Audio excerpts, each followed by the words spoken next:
always treasured my wife, my children, my parents, and even my small paycheck. Life itself felt precious to me, and I truly thought of myself as a happy man. I wasn't wealthy, but I had built a family and managed to buy an apartment with a fair mortgage in a good neighborhood. My wife was beautiful, the mother of our 2 little ones, and the heart of our home. She was everything to me. After we bought the place, I took on a second job to cover expenses, while Olivia stayed home caring for the kids. Our twins were just 2 years old, too young for daycare. We handled the renovations ourselves since I knew interior work, and hiring outside help seemed costly and unnecessary.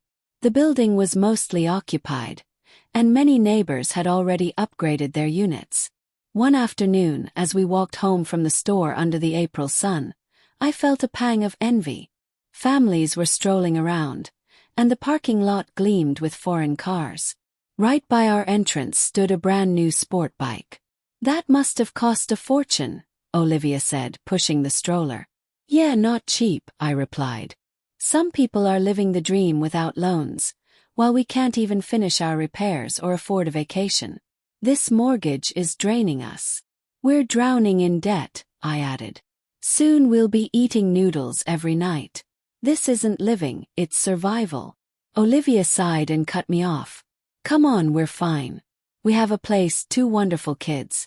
We'll manage the debt and enjoy life later. We'll save for trips, for college, for weddings." But she didn't look convinced. Without another word, she headed for the door. "Let's eat. You still have work tonight." Olivia and the kids went inside, leaving me outside alone. Even though she seemed discouraged, I held on to hope for better days filled with joy. After a long shift, I dragged myself home at 10 a.m. "You're late," Olivia called from the bedroom. "Yeah, work was crazy," I answered, stepping in. She was scrubbing crayon marks from the door. "Where are the kids?" I asked, surprised by the silence. "Scarlett's on the 9th floor, playing with Lucas. He's her age," she replied. "Go get some sleep." She looked drained, like she hadn't rested at all. Hannah's stomach was upset again. "I barely slept." Then she added, "I'm going to see Camilla. She's learning hair coloring. I'll finally dye my hair blonde." I gave her a worried look. "But we're saving money." "It's free," she cut me off. "Just go to bed." Olivia was always outgoing, unlike me. She had already built friendships, while I often avoided even greeting neighbors. That evening when I woke, she stood in the kitchen with brand new blonde hair. The kids had eaten and were fighting over a toy. "Where are you going?" I asked. She cleared the table. "Taking the kids for a walk." "You're working tonight, right?" "No, morning shift," I replied. "Great!" she exclaimed, hurrying to gather the children. Something about her felt different lately. Her change wasn't just the hair. Honestly, women can be hard to understand. Life went on. I worked long hours, and Olivia handled the home. The kids started kindergarten, but our bond faded. Conversations shrank to a few words daily. I blamed myself. My absence created distance. Then one hot July afternoon, I left work early, planning to surprise my family with a trip to the park. In the lot, I noticed the same luxury SUV. Inside, Olivia sat talking animatedly. I froze, hidden between cars, listening to her familiar voice. She stepped out, tossing a cigarette, though she had never smoked. The driver joined her, and they both walked inside. A heavy realization struck me. Rushing to our apartment, I found it empty. I collapsed on the floor, stunned. She was having an affair. Moments later, Olivia entered alone. "What's happening, Olivia?" I demanded. "Liam, don't yell," she replied calmly. "Let's go inside." She admitted everything. "So, you saw us. I was going to tell you eventually. That's Ethan.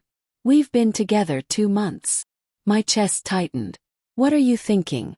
We have kids. A family." Cried. "We don't anymore," she answered flatly.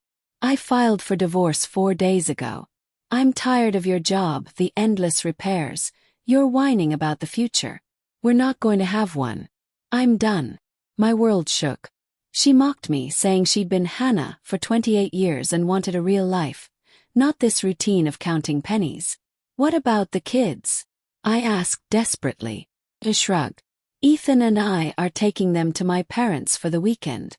You should move out by Monday. You don't own much anyway. She grabbed her gym bag and added coldly. Don't take this wrong, Liam. But you don't earn enough, you don't finish what you start, you're never home. There's nothing left here. I want a real life. The door slammed shut, leaving me shattered. I stormed outside to confront Ethan, but the SUV was gone. Only rain remained. I stood there, soaked, broken, unable to move. I wasn't weak, but what was left to fight for? The divorce went through. Olivia sold the apartment, cleared our debts, then lived with Ethan, until he left her after 2 months. She returned to her parents with the kids. Later she called asking to try again. But I couldn't. She was right in one way. When there's nothing left, there's nothing to rebuild. If you liked today's story, don't forget to like, subscribe and hit the bell icon for more.